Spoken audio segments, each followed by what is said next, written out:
Magandang araw po. Muli, ito ang inyong abang lingkod, Pastor Absalon Rabadon Jr., tagahatid ng Ebanghelyo ni San Juan. Ang atin pong tatalakayin sa araw na ito ay ang Juan Kapitulo 17, versikulo 1, 4 at 5.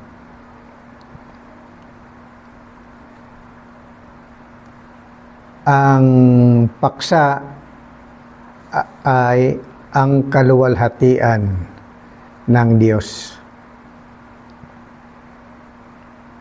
Sa Juan 17:1, ito ang ating mababasa. Ang mga bagay na ito ay sinalita ni Jesus, at sa pagtingala ng kanyang mga mata sa langit ay sinabi niya, Ama, dumating na ang oras, luwalhatiin mo ang iyong anak, upang ikaw ay luwalhatiin ng anak. At sa versikulo 4, niluwalhati kita sa lupa, pagkagawa ko ng gawa na ipinagawa mo sa akin. At sa versikulo 5, at ngayon, Ama, luwalhatiin mo ako sa iyo rin, ng kaluwalhatiang aking tinamo sa iyo bago ang sanlibutan ay naging gayon. So dito mga minamahal, ay mayroon po tayong dalawang punto na dapat ating tatalakayin. May dalawang klaseng kaluwalhatian ang Diyos. Ang kanyang kaluwalhatian bago nilalang ang langit, lupa, at ang lahat ng mga bagay.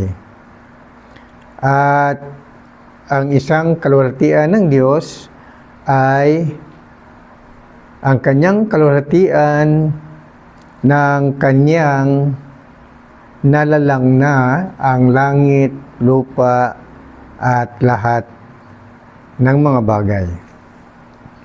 Kasama na ang tao.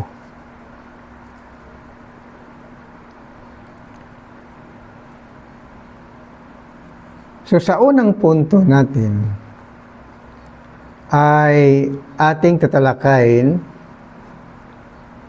ang tungkol sa kaluwalhatian ng Diyos bago nalalang ang langit, lupa, at ang lahat ng mga bagay. Tandaan po natin, mga minamahal, na ang Diyos ay iisa lamang. God is alone. God is one.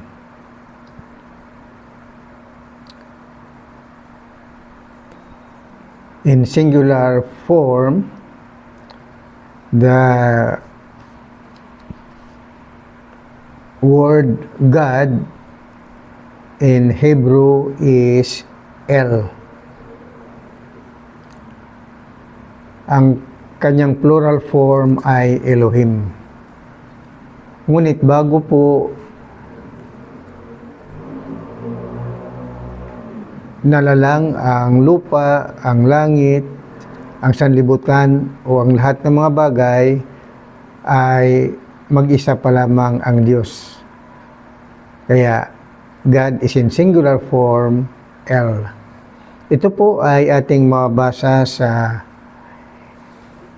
Awit, Kapitulo 90, versikulo 2. Ito ang sinasabi.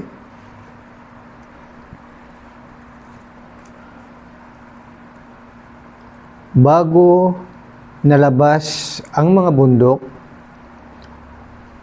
o bago mo nilikha ang lupa at ang sanglibutan? Mula nga ng walang pasimula hanggang sa walang hanggan, ikaw ang Diyos.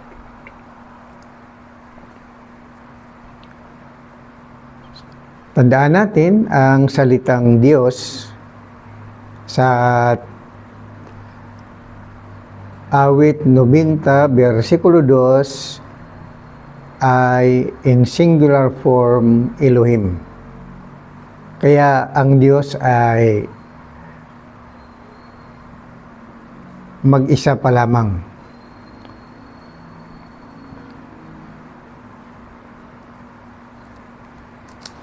Wala pa ang mga bundok, wala pa ang kalangitan, wala pa ang kalupaan, wala pang sanlibutan, wala pang tao. At ang kalagayan ng Diyos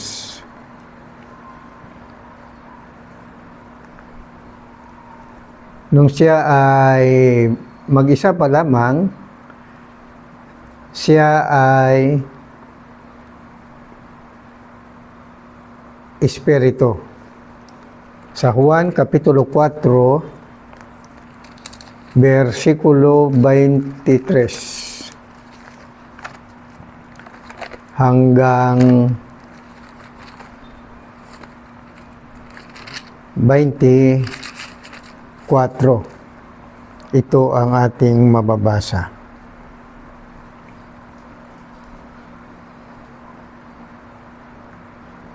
Datapwat dumarating ang oras at ngayon nga nasa sambahin ng mga tunay na mananamba ang Ama sa Espiritu at sa katotohanan.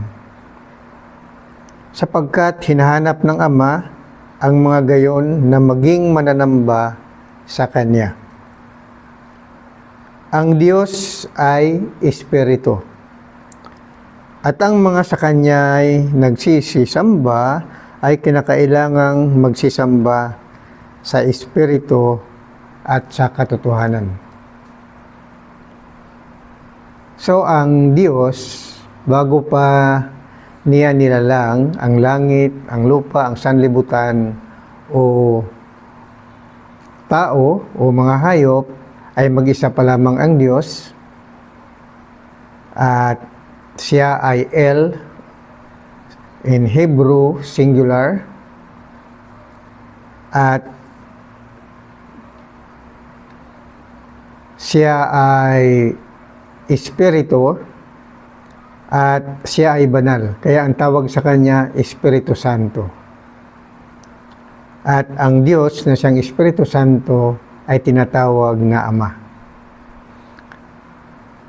Kaya kung maniwala ka o sumampalataya ka na may Diyos, kailangan malaman mo na bago nalalang ang langit, lupa, sanlibutan, mga hayop, tao, o lahat ng mga bagay, ang Diyos ay mag-isa pa lamang at siya ay banal na Espiritu at sambahin siya, tatawagin siyang Ama.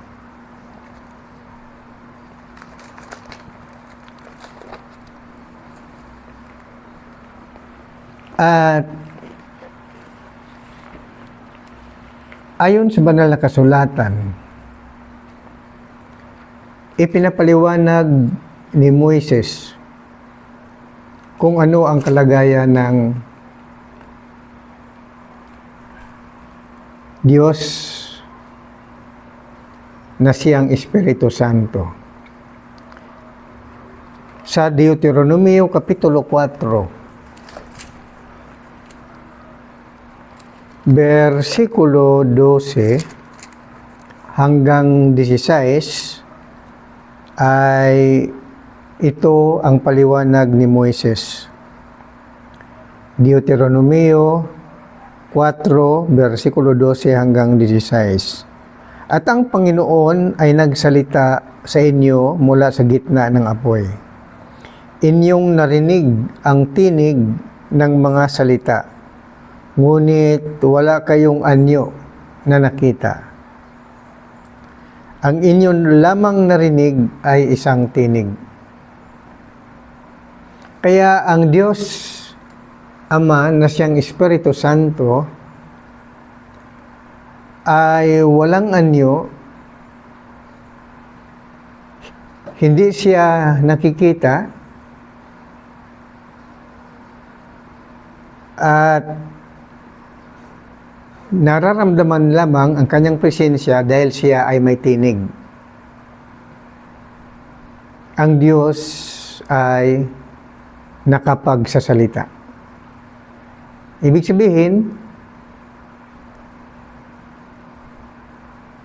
kapiling na ng Diyos sa kanyang pagka-Diyos ang kanyang salita, ang kanyang tinig.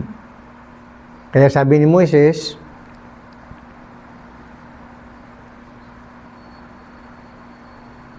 ang Diyos ay walang anyo, malalaman ang kanyang presensya dahil siya ay nagsasalita.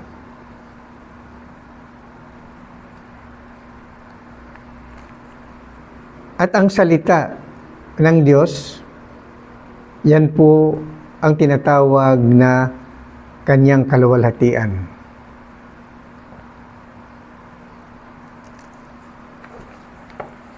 Bagamat walang anyo ang Diyos na Espiritu Santo, ang kanyang kaluwalhatian ay ang kanyang salita.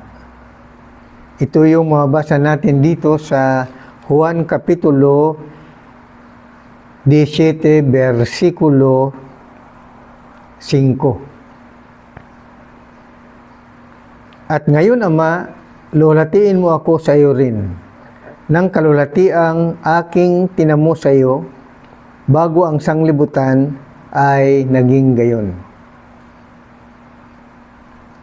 Ibig sabihin, ang kaluwalhatian ng Diyos na siyang kanyang salita, ito ay tinatawag na anak.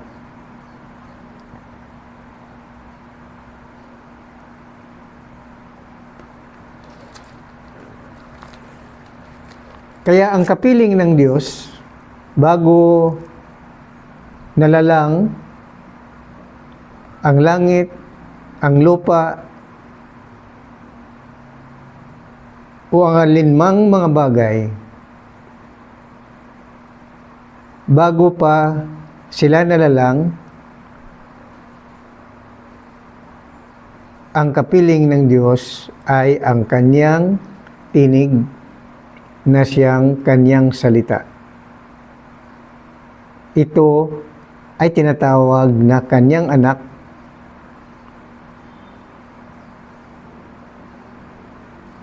sa makatuwid bagay ang Kristo.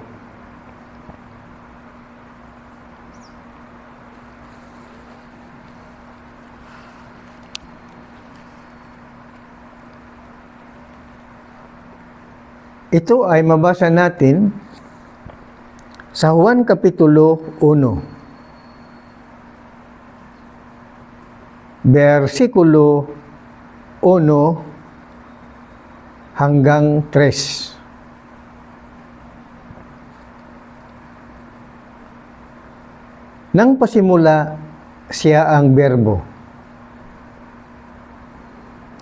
At ang berbo ay suma sa Diyos. At ang berbo ay Diyos. Sa magandang balita Biblia, ang berbo, ito po ay salita. Kaya ibig sabihin, nang pasimula, siya ang salita. At ang salita ay suma sa Diyos. At ang salita ay Diyos.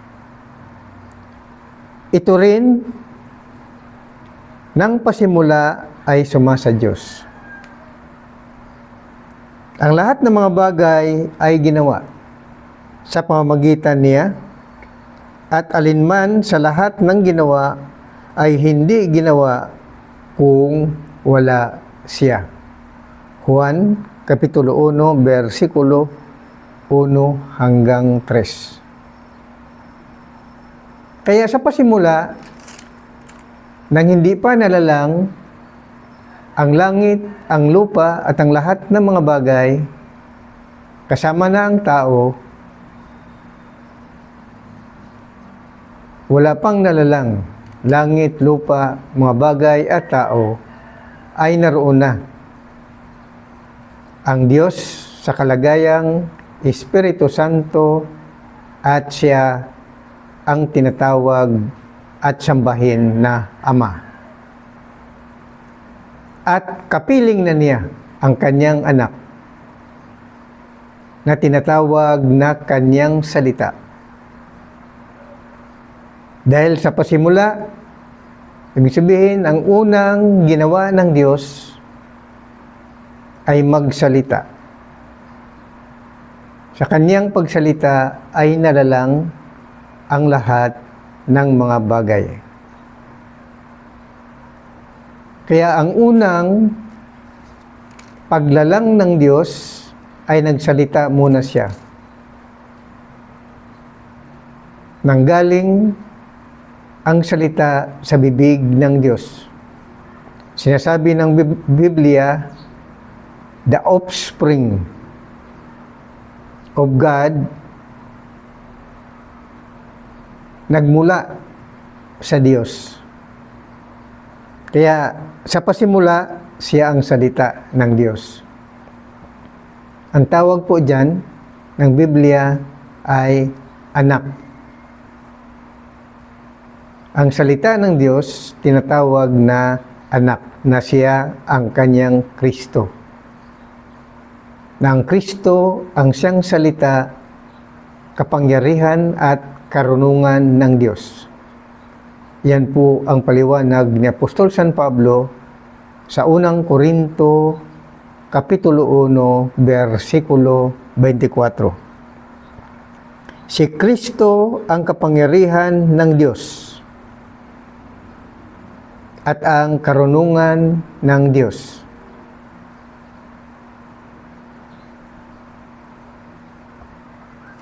Kaya kapiling na ng Diyos bilang kanyang kalulatian ang kanyang anak na tinatawag na Kristo, ang salita, ang karunungan at kapangyarihan ng Diyos. Yan po ang kalulatian ng Diyos sa pasimula. Sa hindi pa nalalang ang langit, ang lupa, ang sanlibutan o anumang mga bagay, kapiling na ng Diyos ang kanyang Kristo na tinatawag niyang anak, na siyang kanyang salita, kapangyarihan at karunungan. Tandaan natin, ang Diyos ay Espiritu, siya ay banal, kaya tinatawag siyang Espiritu Santo at siya ang tatawagin o sambahin na Ama.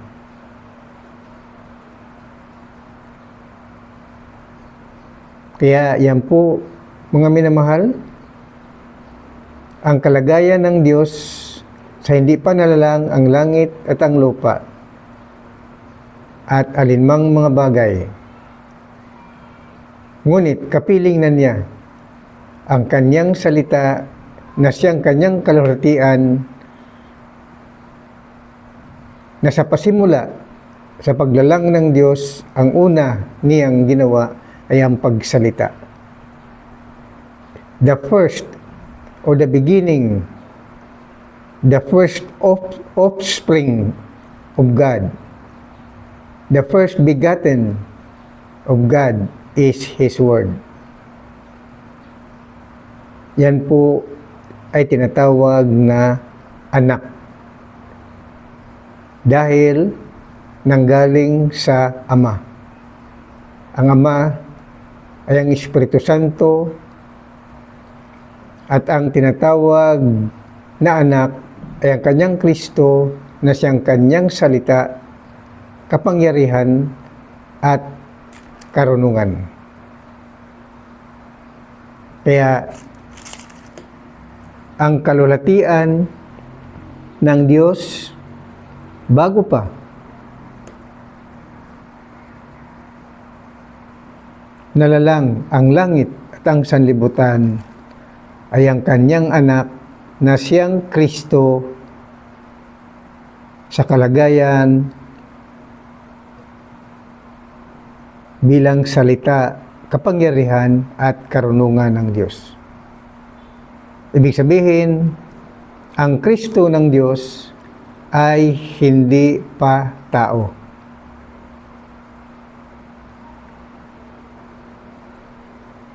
Siya ay salita, karunungan at kapangyarihan ng Diyos.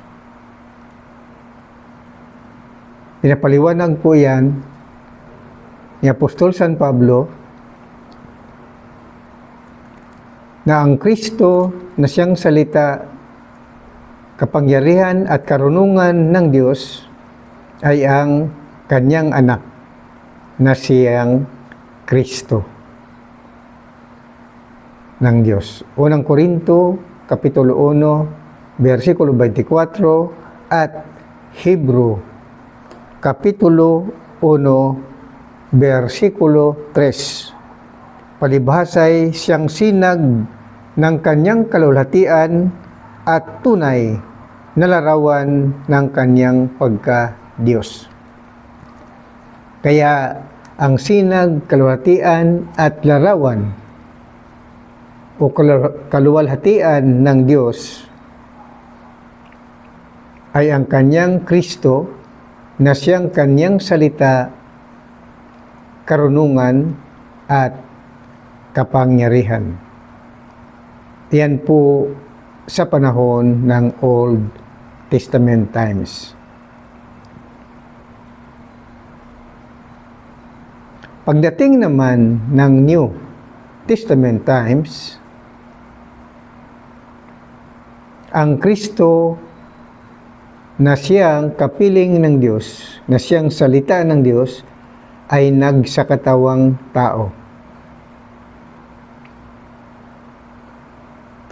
Ito ang ating ikalawang punto. Ang ating tinalakay kanina ay ang unang punto, ang kalulatian ng Diyos bago pa nilalang ang langit, ang lupa, ang sanlibutan o anumang mga bagay. At ngayon, dadako tayo sa ikalawang punto, ang kalulatian ng Diyos pagkatapos ng nalalang ang langit, lupa, sanlibutan at ang tao.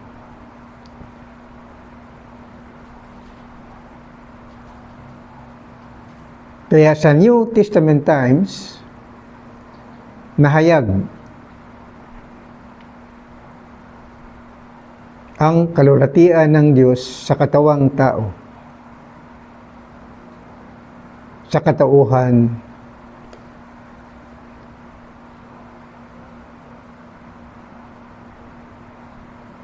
ni Jesus, na siyang anak ng tao ni Maria at ni Jose.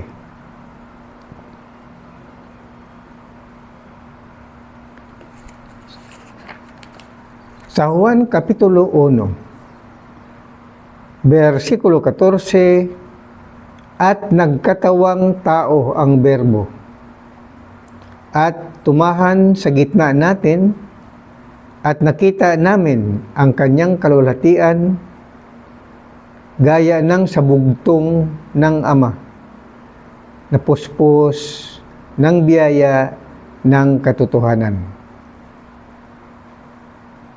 Dito mga minamahal,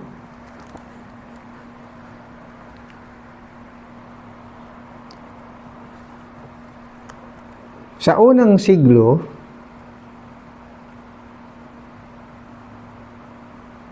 ay bumaba ang Diyos Ama na siyang Espiritu Santo.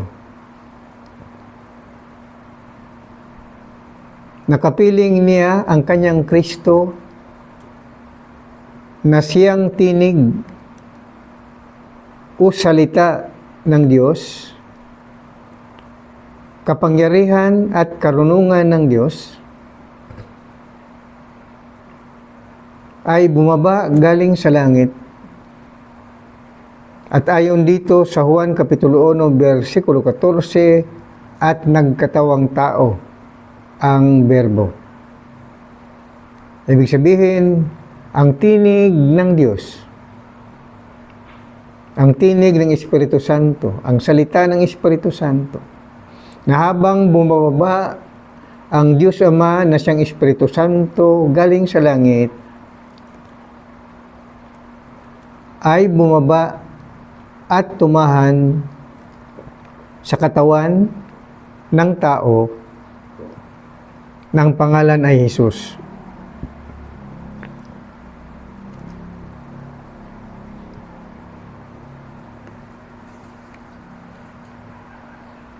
Mabasa natin ito sa Juan Kapitulo 1, versikulo 29.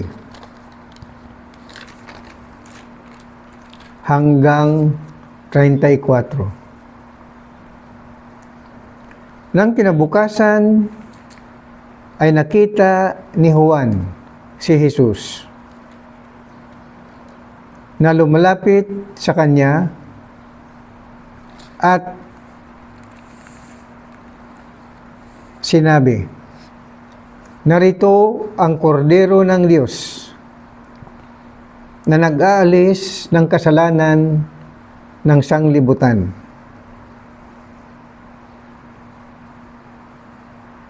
At sa Juan 1:30, ito yaong aking sinasabi, sa hulihan ko'y dumarating ang isang lalaki na magiging una sa akin, sapagkat siya'y una sa akin. At sa versikulo 31, at siya'y hindi ko nakilala datapwat upang siya'y mahayag sa Israel, dahil dito'y naparito ako na bumabautismo sa tubig. At sa versikulo 32, at nagpatotoo si Juan na nagsasabi, nakita ko ang Espiritu Santo na bumababa tulad sa isang kalapati na buhat sa langit at dumapo kay Jesus.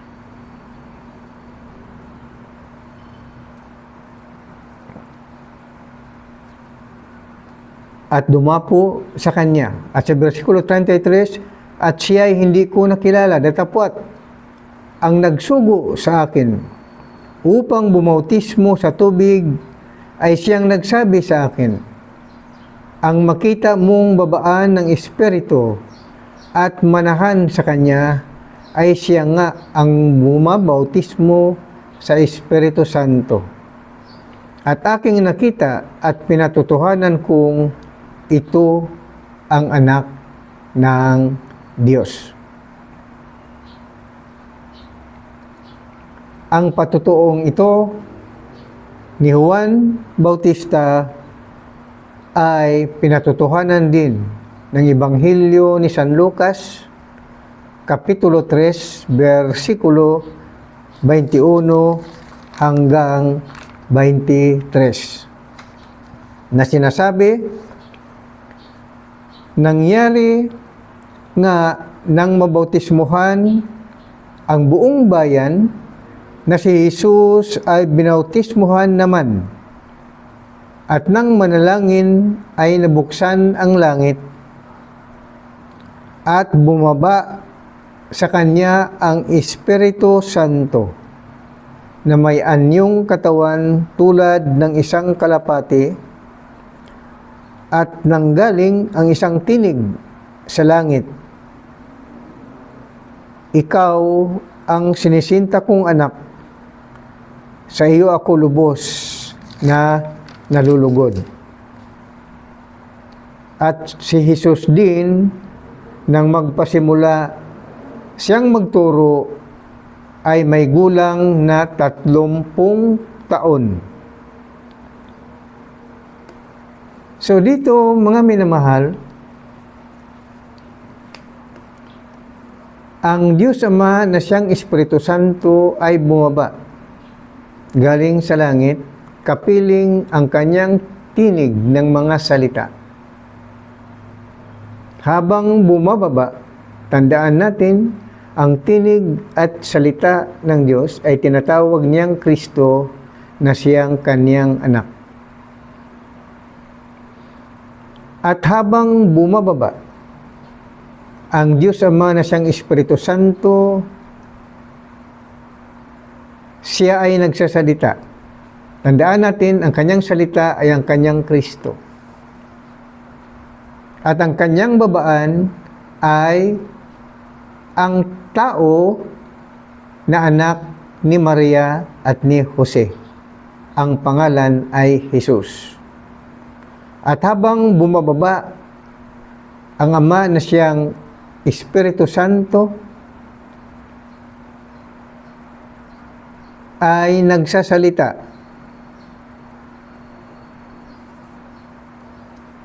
Sa versikulo 23, Lucas Kapitulo 3. Versikulo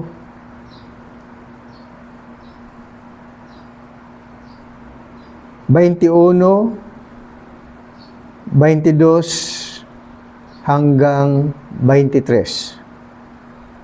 Nangyari nga nang mabautismuhan ang buong bayan na si Jesus ay binautismuhan naman, at nang manalangin ay nabuksan ang langit at bumaba sa kanya ang Espiritu Santo na may anyong katawan tulad ng isang kalapati, at nanggaling ang isang tinig sa langit, "Ikaw ang sinisinta kong anak, sa iyo ako lubos na nalulugod." Kaya inaring anak ng Diyos si Jesus, na siyang binabaan ng Ama, na siyang Espiritu Santo, kapiling ang kanyang salita na tinatawag na Kristo, at tumahan sa katawang tao ng pangalan ay Jesus. Kaya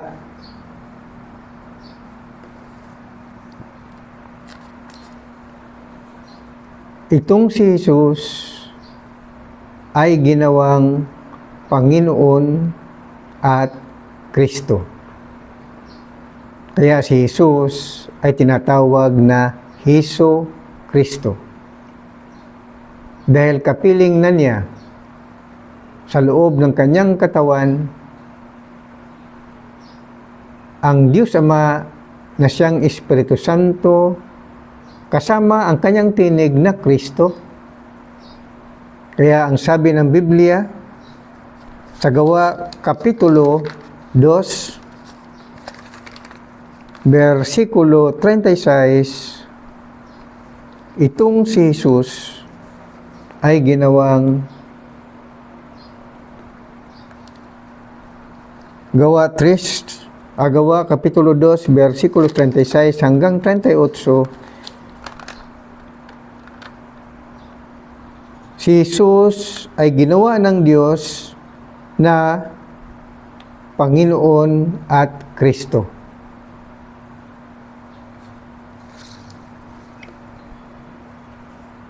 Kaya si Jesus ay nagiging Panginoon at Kristo,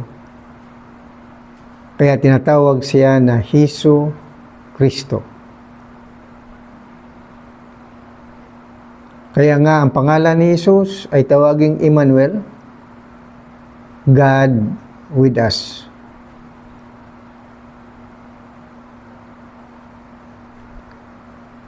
Kaya napaloob na ngayon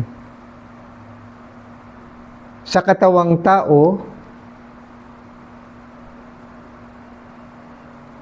ang Diyos Ama na siyang Espiritu Santo, at ang katawang tao ng pangalan na Jesus ay ginawang templo ng Diyos.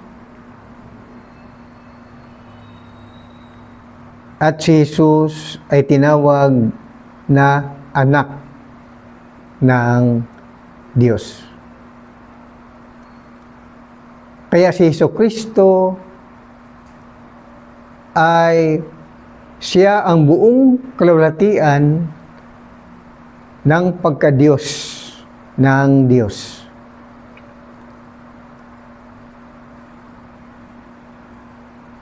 Sa Hebro Kapitulo 1, versikulo 3, palibhasa ay siyang sinag ng kanyang kalulatian at tunay na larawan ng kanyang pagka-Diyos. Kaya sabi ni Apostol San Pablo sa Colosa Kapitulo 1, versikulo 15, si Jesus, siya ang larawan ng Diyos na di nakikita.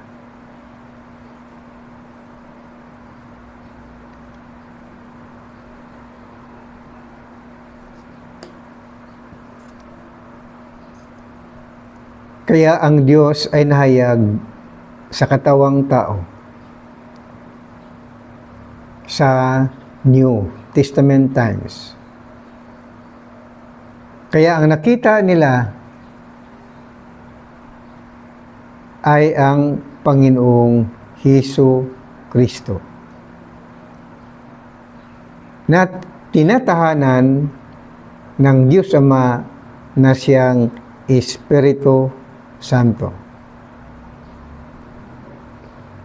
Ang Diyos Ama na siyang Espiritu Santo, siya ang Diyos na hindi nakikita.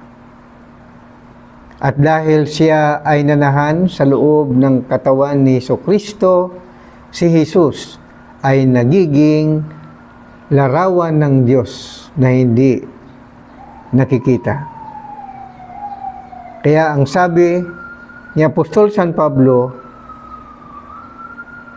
sa 2 Corinto Kapitulo 4, versikulo 4 at 6, si Kristo na siyang larawan ng Diyos, yamang ang Diyos ang nagsabi, magningning ang ilaw sa kadiliman, na siyang nagningning sa aming puso upang magbigay ng liwanag ng pagkakilala sa kalulatian ng Diyos sa mukha ni Jesucristo.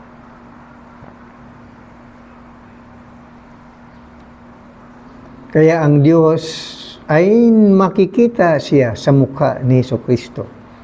Dahil si Jesucristo ang larawan ng Diyos na hindi nakikita.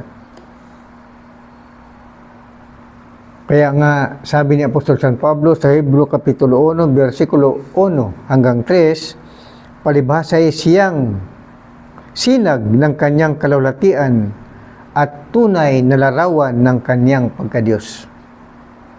At umaalalay ng lahat ng mga bagay ng salita ng kanyang kapangyarihan.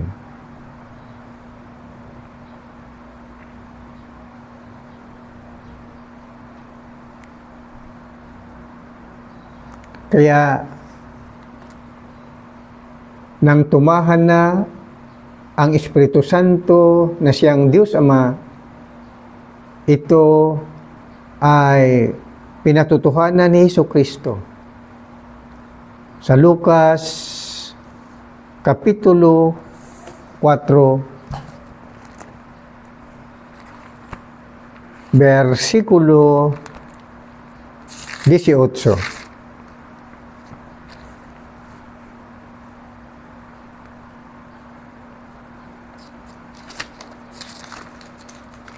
na sinasabi ni Jesucristo. Ang sabi niya, sumasa akin ang Espiritu ng Panginoon sapagkat ako pinahiran niya upang ipangaral ang mabubuting balita sa mga dukha. Ako'y sinugo niya upang itanyag sa mga bihag ang pagkaligtas at sa mga bulag ang pagkakita upang bigyan ng kalayaan ang nangaapi upang itanyag ang kaaya-ayang taon ng Panginoon. Kaya ang pagsanib o ang pagtira o ang pagtahan ng Espiritu Santo na siyang Diyos Ama sa loob ng katawan ni Jesucristo ay pinatotohanan ni Jesucristo na sumasa akin ang Espiritu ng Panginoon. Ibig sabihin, nasa kanyang looban ng kanyang katawan ang Diyos Ama na siyang Espiritu Santo, at ang layunin ay bigyan siya ng misyon. Sinugo siya upang ipangaral ang magandang balita ng kaligtasan. Kaya dito mga minamahal, ipinapaliwanag ng Ebanghelyo ni San Juan ang tungkol sa kaluwalhatian ng Diyos na bago panalalang ang langit, ang lupa at ang sanlibutan ay kapiling na niya ang kanyang Kristo na siyang kanyang salita, kapangyarihan at karunungan. Yan po sa panahon ng Old Testament. At pagdating naman sa New Testament, bumaba ang Diyos Ama na siyang Espiritu Santo, kapiling niya, kasama niya ang kanyang tinig, ang kanyang salita na siyang kanyang Kristo. At habang bumababa galing sa langit, ay tumahan sa katawang tao na anak ni Maria at ni Jose, ng pangalan ay Jesus. Habang bumababa ang Espiritu Santo na siyang Diyos Ama, nagsasalita, ikaw ang aking anak na lubos kong pinalugdan. Tinawag ng Diyos Ama na siyang Espiritu Santo si Jesus na kanyang anak, at ito ang kanyang binabaan at tinahanan upang magiging templo ng Diyos. At ang sabi ni Jesucristo, sumasa akin ang Espiritu ng Panginoon.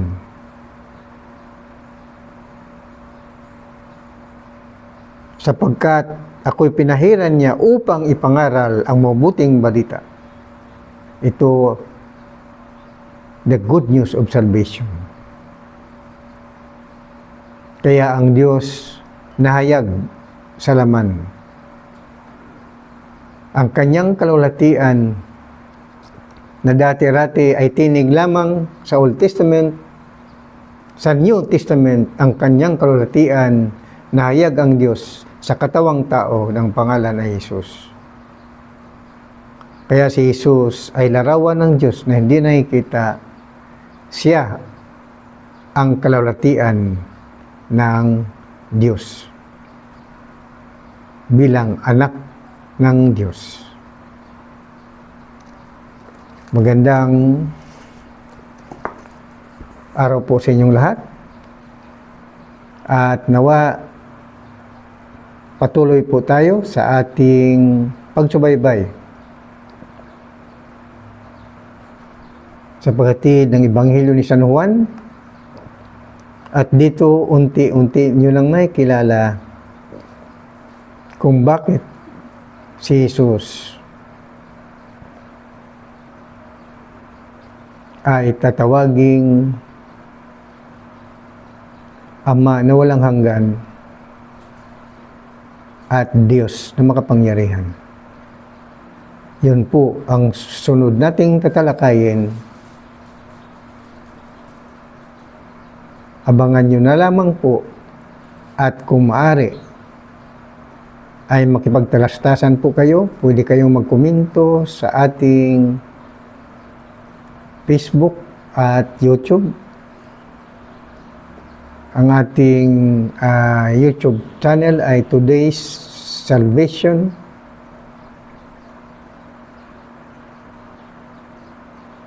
TV channel. At sa ating Facebook naman ay Pastor Absalon Rabadon Jr. or Absalon Rabadon. Pwede rin po kayong magtanong.